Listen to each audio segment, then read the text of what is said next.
is kind of different, I feel like, than being or working in another field. Because if you are in that finance bubble, let's say,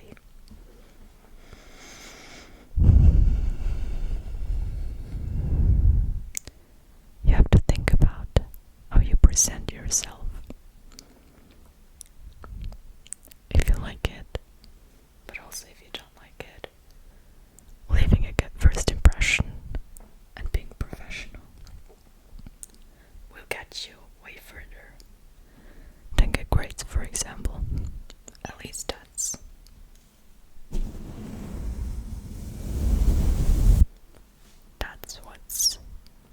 what people are telling me. That's what most of people's experiences are. And that's kind of the vibe that the industry gives me as well.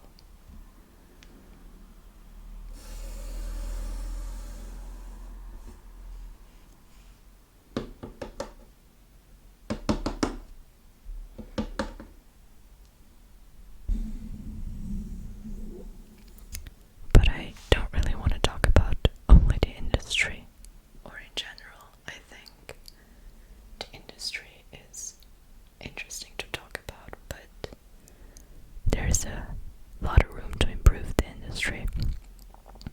What I really want to talk about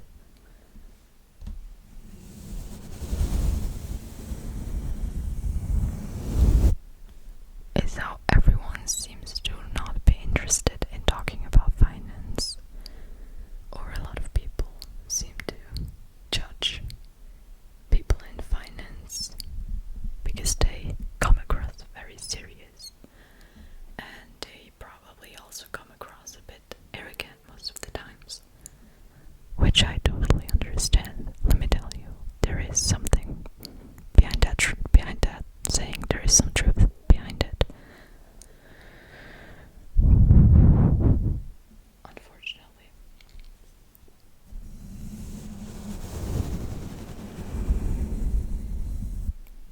Nevertheless, I also think that everyone, that means teenagers, people in their 20s, people that work a 9-to-5 job, and also old people that don't work anymore. I think everyone should know some basics about finance, because no matter what you do,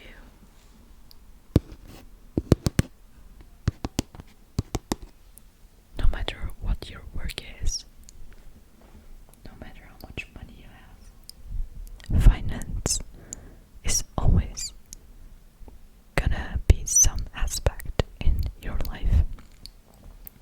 So I feel it's good to know a little something about finance. Could you hear that? That was my stomach. I'm not even hungry. I just ate.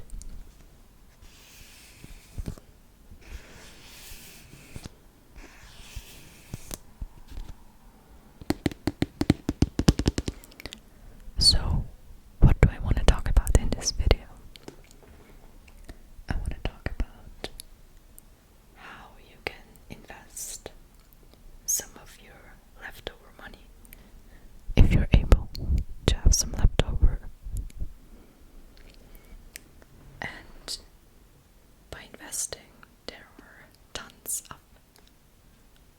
possibilities. But what I mean is, find your strategy that works for you. Find the amount of money that works for you and invest it in ways that work for you. And in most times, in the long run, that money will grow. Obviously,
course, I understand that in the ASMR world,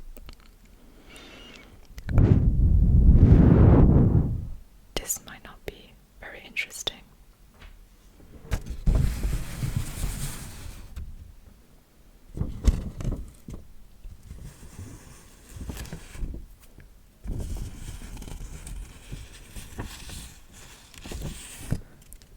So,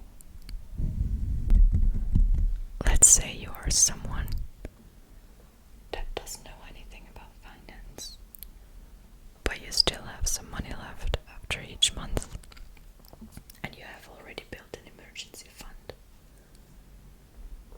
Then what you can do with that leftover money, if you want of course, is you can put it, for example, into an ETF, which stands for Exchange Traded Funds.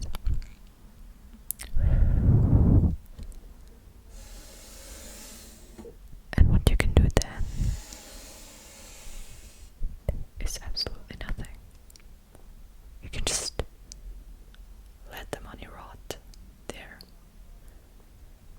And if you're lucky, and if you consider history, you're most likely gonna be lucky. That money will grow over the years, and you're gonna have more money than you initially put in the ETF. But of course, if you invest your money, there are risks. You can obviously lose your money. So only invest what you can lose. Only invest what you can afford to lose. Money that you can throw out your window and you will not miss it.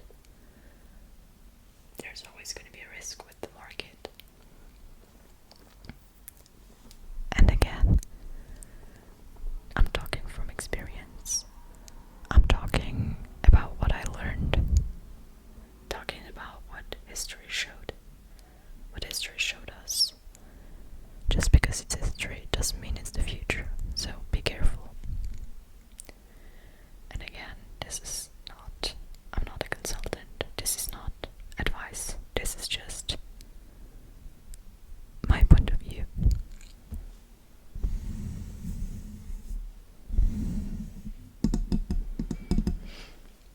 Now, the ETF is what most people put their money in. It's gotten very popular over the last few years. Most people just invest money every month into an ETF, or also in various ETFs. Doesn't have to be just one. Again, choose your strategy. Do what works best for you. Do your research. Don't put your money in something you don't understand. Make sure you understand what you're putting your money in. What the product is exactly. Because the ETF is just a product, just like any other stock is. In case you don't know what an ETF is, research it. Ask ChatGPT. But it basically is. It basically is several stocks in one group, kind of in one stock. You look at a stock, but it's not really it's not really a stock. It's 100 stocks together, put into one, kind of something like that. I'm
into something that will most likely never lose its value but grow in value.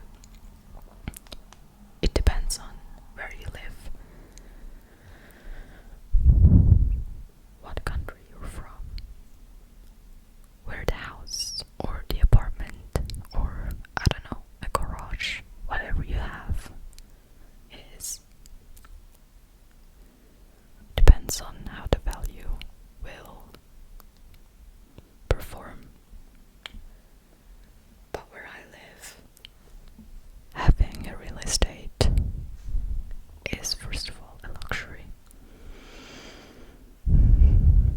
but also second of all, it's a luxury that doesn't lose its value, but really, like history shows, will grow its value.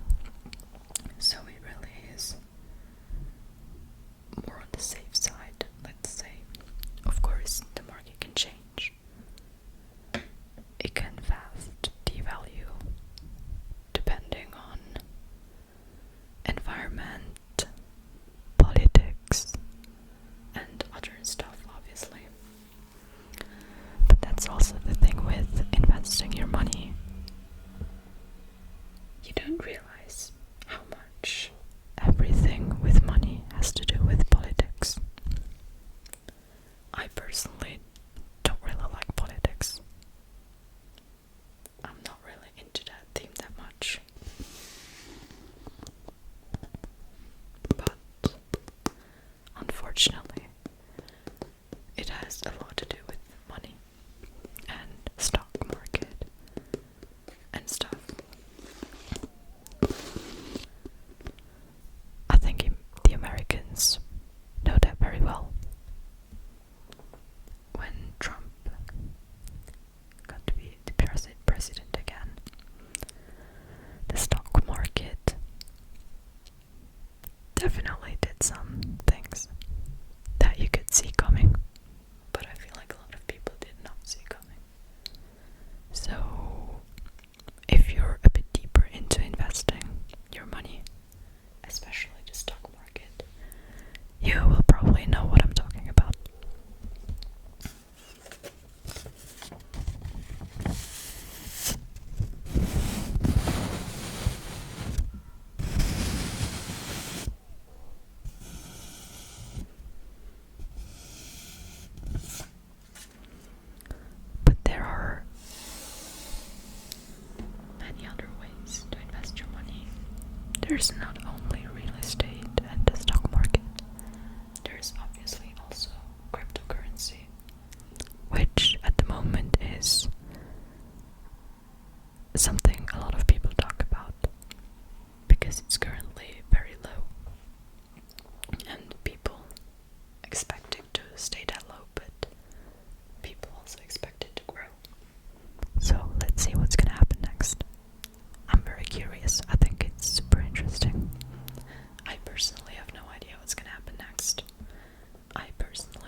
is very important. Don't invest your money in something you don't understand. Always make sure you understand what you put your money in, how it works, what the risks are.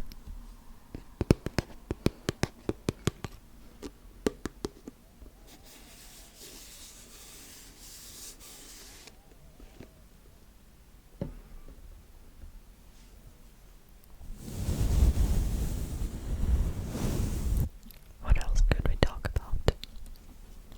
Well, I personally am from Switzerland, as you can see in my YouTube channel information, I think. So for me, the stock market probably looks a lot different than for what people in other countries the stock market looks like. For example, my currency is considered to be one of the more safe options. And I honestly have no idea what currencies are not safe. But I think that in Venezuela, the currency doesn't have any value anymore. So that's probably considered a currency with less value. And I feel like what a lot of people forget is that the currency you buy, for example, your stock in, is a risk itself too. For example, if you buy a stock in dollar and the dollar goes down in value, that's not good for you. Again, currency is a bit more complex theme, and it's also a theme I'm not really comfortable with. It's a theme that I don't understand 100% yet. So you see, it's a bit complex, but I think it's very interesting and very important. But what you need to know, the currency you invest your money in, the currency you have, the currency that your money has, itself can be a risk, can be less a risk, can change how you want to invest your money.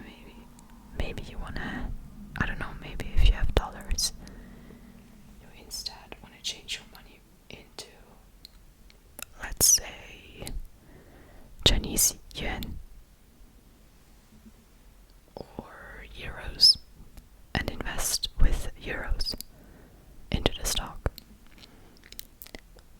Maybe you don't want to do that. Maybe you want to. Just make sure you know the risks and the possibilities as well. Because there is definitely a difference in the long run and in the short run as well.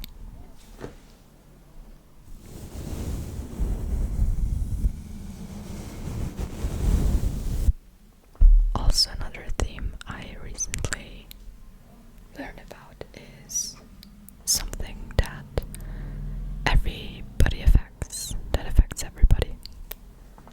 But I feel like the knowledge on it is very little. And what I'm talking about is tax. Everybody pays tax. Almost everybody pays tax. And you need to think about what investing does to you paying tax, or what consuming in fact does to your tax. Because if you consume a lot, doesn't matter if that's food, buying a new car, or buying stocks, or buying a cute bag, everything you do in most countries, I guess, affect your amount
your money, don't invest your money into something you don't understand.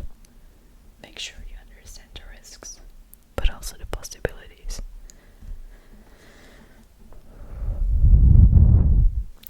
But that's probably also the reason why a lot of people don't talk about money, or talking about money really is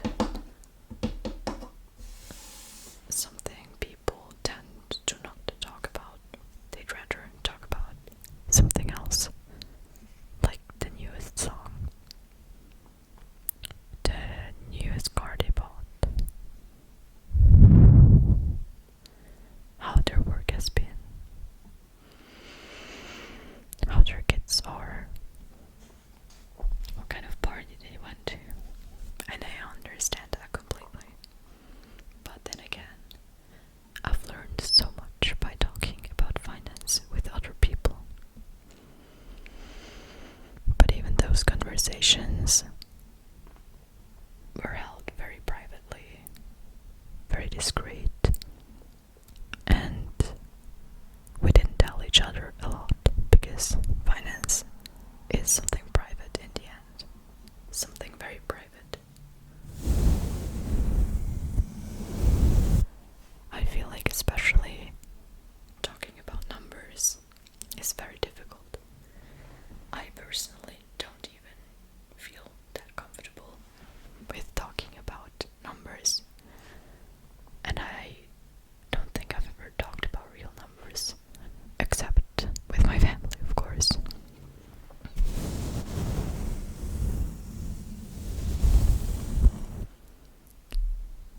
But yeah, talking numbers is something rarely anybody does. But that's not even what I think is needed. I think what we need more is in general, talk about the possibilities that money bring. Talk about how everything gets more expensive these days, and how you can invest your money in order to adapt to that change, because it's probably gonna keep going that way. I personally don't think that the inflation is gonna drop. Inflation, by the way, means that everything gets more expensive. Explained very easily, very easy, and if we leave a lot of other explanation parts away that we should add, but that's a totally different talk. I mean, only about inflation you could talk. You can make one video about inflation alone, you can make one video alone about one specific stock, you can make one video alone about the price of a real estate. You could only do one video about so many things. So we're really barely scratching the surface here.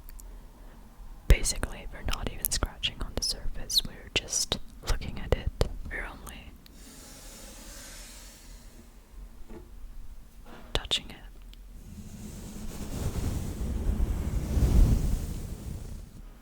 I'm only telling you what exists, and even with that, I'm barely covering anything, because you can't really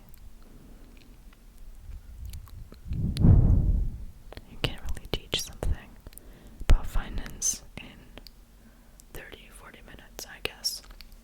I just really want to encourage you to start thinking about your finances, start doing your research, start thinking about what you want to do with your finances.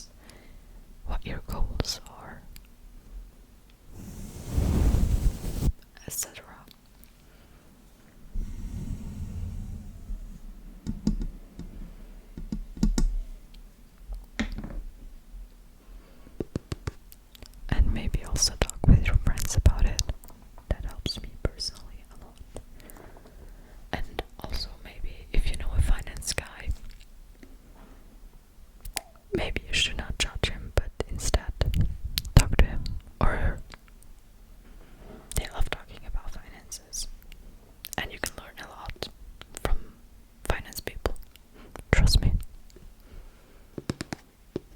I'm in finance myself. And as you can see, I have some knowledge. But I'm really scratching on the surface here. So there's so much more to it.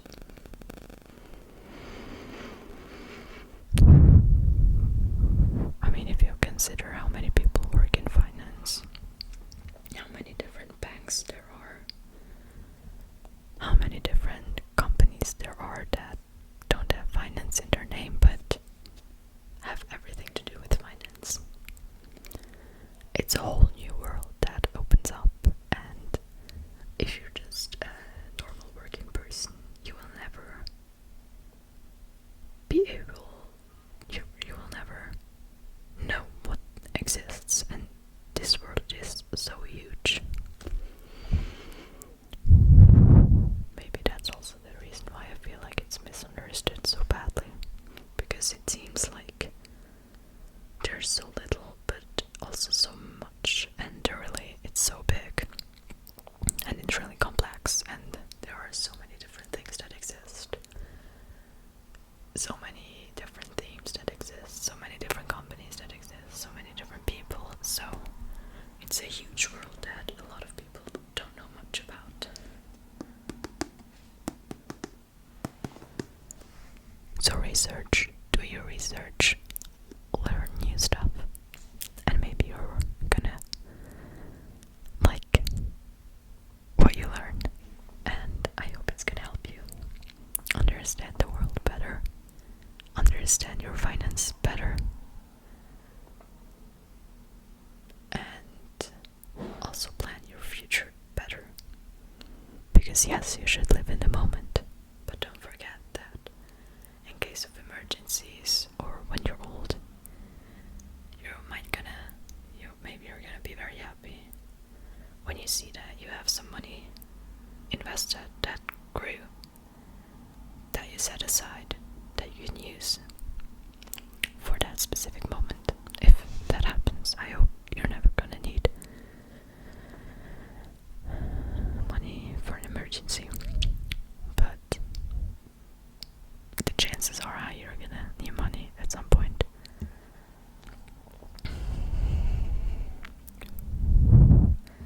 This was a very unstructured video. I hope you liked that type of video. I think for next time I should write down a list of what I want to talk about, probably, to keep it structured.